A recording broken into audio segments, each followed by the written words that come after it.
नमस्कार दोस्तों, स्वागत है आज के इस वीडियो में। आज एक बेहद ख़ास टॉपिक है जीवन बीमा। हालाँकि देखो मैं सबसे पहले आपको डिस्क्लेमर दे दूँ, ये एक टॉपिक बोरिंग हो सकता है, लेकिन बहुत ख़ास टॉपिक है। मैं इसको कोशिश करूँगा आपको थोड़ा सरल शब्दों में समझाने की। ये सिर्फ़ एक पॉलिसी नहीं है, बल्कि आपके परिवार की सुरक्षा का महत्वपूर्ण आधार है। जब मैंने पहली बार बीमा लेने के बारे में सोचा, तो मेरे मन में भी ढेर सारे सवाल थे कि कौन-सा प्लान लेना चाहिए, कितना प्रीमियम देंगे और सबसे ज़रूरी, भई क्या ये मेरे परिवार के भविष्य के लिए सही है? तो चलिए इन्हीं सवालों का जवाब ढूँढते हैं और समझते हैं कि कौन-सा बीमा प्रोडक्ट आपके लिए सही होगा। सबसे पहले अपन समझेंगे जीवन बीमा की ज़रूरत क्यों है? ये समझते हैं कि जीवन बीमा ज़रूरी क्यों है? मुझे याद है कुछ साल पहले मेरे करीबी दोस्त के पिता की अचानक से मृत्यु हो गई। उनके परिवार को न सिर्फ भावनात्मक नुकसान झेलना पड़ा, बल्कि आर्थिक दिक्कतों का भी सामना करना पड़ा। अब सोचिए अगर ऐसा किसी के भी परिवार में ऐसा कोई संकट आता है तो उसके लिए कोई बैकअप प्लान है क्या? तो सिंपल शब्दों में जीवन बीमा वही बैकअप प्लान है, जो आपके परिवार को आपकी अनुपस्थिति में एक फाइनेंशियल सिक्योरिटी प्रदान करता है। उदाहरण के लिए मान लीजिए आप 35 साल के हो और आपकी मासिक आय ₹50,000 है। अगर आपके पास लाइफ इंश्योरेंस नहीं है और कोई अनहोनी हो जाती है तो आपके परिवार का खर्च कौन उठाएगा? कैसे आगे की ज़िम्मेदारियाँ पूरी होगी? तो सिंपल शब्दों में बीमा पॉलिसी इसी स्थिति में आपको एक सपोर्ट प्रदान करती है। अब बात करते हैं कि जीवन बीमा के बारे में कितने प्रकार के जीवन बीमा हैं, क्योंकि आप ये देखते हो मतलब आप मोटा-मोटी तौर पे तो आप ही खुद इसमें पहले से ही हो आपके पास कई प्रकार के एजेंट आते हैं, तो वो एजेंट्स अपने हिसाब से आपको प्रोडक्ट बताने की कोशिश करेंगे, "अरे साहब ये ले लो, ये ले लो।" तो अपन यही समझेंगे कि आपके लिए सबसे सही योजना मतलब कौन-सी प्रोडक्ट आपके लिए बेस्ट होगा। पहले इनके प्रकारों की बात कर लेते हैं और ये किस-किस तरीके से काम करेंगे। जैसे पहले टर्म प्लान की बात करेंगे।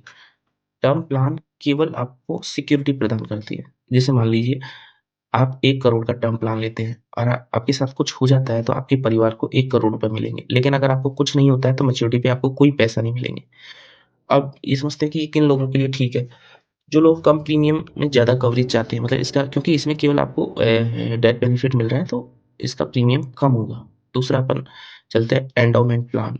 ये सिक्योरिटी के साथ-साथ बचत भी सेविंग प्लान भी होती है। मान लीजिए आप 20 साल का एंडो प्लान लेते हैं तो इस दौरान कुछ होता है तो परिवार को राशि मिलेगी। अगर आप स्वस्थ रहते हैं तो मैच्योरिटी पे आपको एक बड़ी रकम भी मिलेगी। मतलब ये किन के लिए ठीक है? जो सिक्योरिटी के साथ-साथ इन्वेस्टमेंट भी चाहते हैं तो उनके लिए ठीक हो सकते हैं। फिर एक प्रोडक्ट आता है यूनिट लिंक इंश्योरेंस प्लान। सुरक्षा और इन्वेस्टमेंट का मिक्स है ये। उदाहरण के लिए आप प्रीमियम का एक हिस्सा बीमा में कवर कवर में जाता है और बाकी शेयर बाज़ार में निवेश किया जाता है। किसके लिए सही होगा ये? जो निवेश करने का जोखिम उठा सकते हैं और लंबे समय में बेहतर रिटर्न चाहते हैं, उनके लिए ठीक है। अब सबसे ज़रूरी बात कि कौन-सा प्रोडक्ट आपके लिए ठीक है? जब मैंने बीमा इंश्योरेंस लेने का फैसला किया तो पहले मैंने अपनी ज़रूरतें समझी।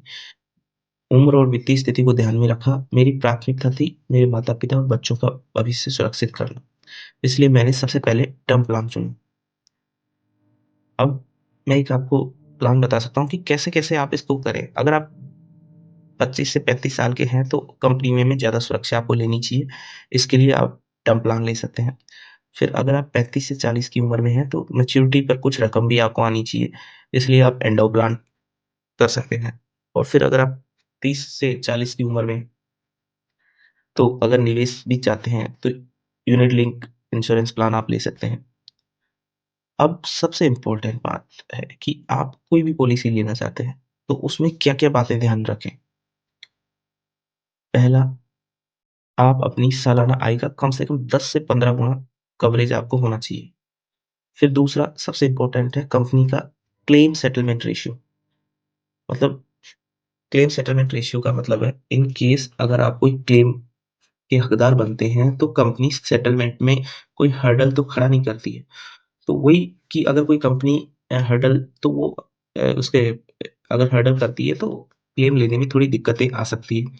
तो ये कंपनी की क्रेडिटेबिलिटी को डिसाइड करती है। तो इसीलिए आप और ये इन्फॉर्मेशन आपको पब्लिक डोमेन में आसानी से उपलब्ध है। तो उदाहरण के लिए अगर कंपनी 95% सेटलमेंट करती है, तो वो भरोसेमंद हो सकती है। फिर दूसरा, प्रीमियम और अवधि का बैलेंस। प्रीमियम आपकी जेब पर भारी न पड़े और अवधि आपके परिवार की ज़रूरतों को पूरा कर सके। कई एजेंट्स आते हैं, वो आपको लुभावने ऑफ़र देते हैं और आपका प्रीमियम ज़्यादा कर देते हैं, पर आप उसको दे नहीं पाते हो फ्यूचर में, वो पॉलिसी बंद हो जाती है, तो ऐसे इन चीज़ों से आप बचें। फिर दूसरा, राइडर्स का लाभ उठाएँ, जैसे कि क्रिटिकल इलनेस कवर या एक्सीडेंट डेथ बेनिफिट, तो ये चीज़ें भी। दोस्तों, मैं भी इस सफ़र से गुज़रा हूँ। पहले लगता था कि बीमा सिर्फ़ एक खर्चा है, लेकिन जब मैंने अपनी ज़रूरतें समझी और सही पॉलिसी चुनी, तो एक सुकून मिला। अब मुझे पता है कि मेरा परिवार किसी भी परिस्थिति में सुरक्षित है। तो दोस्तों, यही थी जीवन बीमा के बारे में आज की हमारी चर्चा। उम्मीद है ये जानकारी आपको उपयोग लगेगी। आपको और भी कोई डाउट है तो आप कमेंट्स में लिख सकते हैं। इस वीडियो को लाइक करें, शेयर करें, सब्सक्राइब करना ना मिले। मिलते हैं अगले एपिसोड में, तब तक के लिए अपना और अपने परिवार का ध्यान रखें। धन्यवाद।